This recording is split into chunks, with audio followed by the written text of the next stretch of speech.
You know, some people are saying that what happened in Colorado this past week is like a perfect representation of gun control working, when I say that the Molotov cocktails actually tell a little bit different story. Today I'm going to break down exactly what happened, and I'm also going to provide context, which is really hard to find in some areas of media covering this thing, and tell you exactly what happened behind the scenes. Now, I do want to talk about why people are saying that gun control worked, and also tell you why they are completely wrong on this issue once again. This is interesting because Colorado is now one of the most restrictive states in the union, not only when it comes to guns, but when it comes to carrying firearms as well. They just passed some of the most restrictive gun control, and they actually tried to go further with this. And so now you have the state of Colorado and counties that are actually actively working to make gun control the primary focus, to basically make sure as few people as possible are exercising their rights. And then this happened. So, hey, we're going to talk about it, and of course I want to hear your opinion. Whatever it is, down below. Let's go ahead and jump right in. So there's a pro-Israel group that has been doing these marches basically for Israeli hostages that are being held in Gaza. And they've been doing this since October 7th of 2023. Now this happened at the Pearl Street Mall, which is important for our argument here, because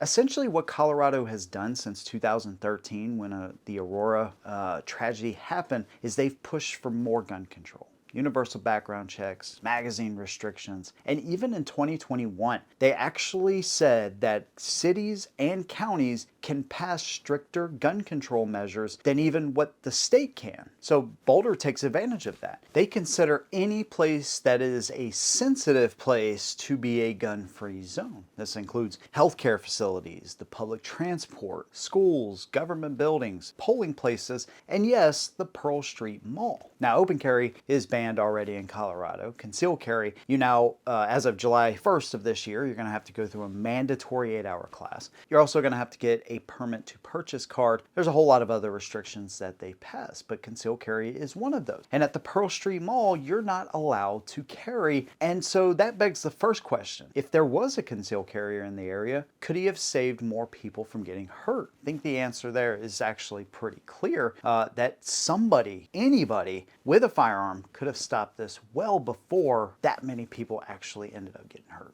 Now, the other side of this, which I think is even more interesting, is the fact that the guy that pulled this off tried to get a gun himself. Now, remember, he's an Egyptian national and he's overstayed his visa. So he's here illegally, first of all, part of the problem as well. But the other part is he tried to get a gun and he was denied. Now, this is why some people are saying gun control worked. He was stopped from getting a firearm. Just so you know, the NICS background check system is very flawed. It is highly dependent on people putting in information, putting in the right information, correcting information. Staffing issues is a huge problem, and also budgetary constraints are a huge problem as well. Although each state works in conjunction with the FBI who runs NICS, each state has their own people that actually put in this information. But the other thing is, yeah, he was denied a gun. Now, the background check system to a lot of people is seen as something super positive. But here's what they won't tell you. First of all, it's not the government's business knowing every gun you have. The other part is too, you have people that go decades, never do anything, right? They're super law abiding. And then all of a sudden, one day they decide to buy a gun. They can buy that gun. And unfortunately, they may decide to do harm. Most law abiding gun owners are never gonna do that. Statistically, these kinds of things happening, even in these mass kind of tragic events, they are super rare. And while they're very sad, you cannot legislate all of this. You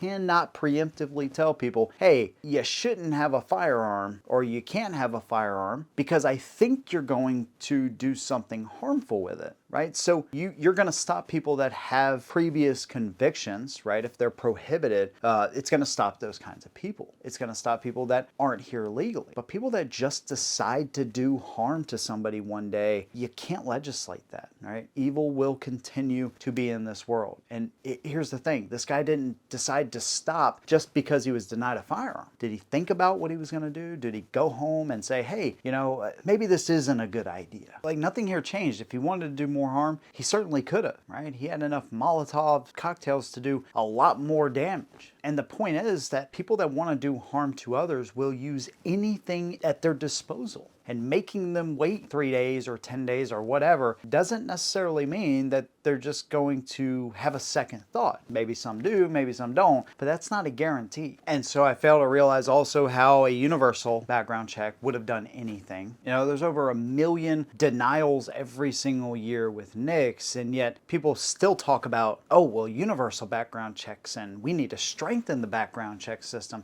knowing how flawed it already is. Again, you can't legislate evil. You just cannot do it. And this state is the perfect example of one that has tried. They are trying to legislate every type of gun out of the state. They're trying to make it so hard where regular citizens just cannot get firearms any longer, not realizing that since 2013, essentially, when they started all of this gun control stuff, that their violent crime rate, property crime rates are some of the highest in the nation. You may say, well, why is that? Well, not only have you made it harder for people to get firearms and protect themselves against the inevitable. In this country, the price of freedom, there is a price to it, unfortunately. Do any of us wish that upon anybody else? Absolutely not. But we know it's going to happen. We also know it's going to happen in other parts of the world where gun control or gun ownership is non-existent. You take away the guns, fine. People go to violent crime. They use other things to do harm to others. Make no mistake about that. But you have other things that the city has done. Illegal immigration, trend to Aragua gangs. You also have budget constraints as well, where the police department has basically lost 3% of its funding. So you have less police officers, more gang activity, more gun control, higher crime rates. How is this proving that gun control works? Yeah, I'm not sure either.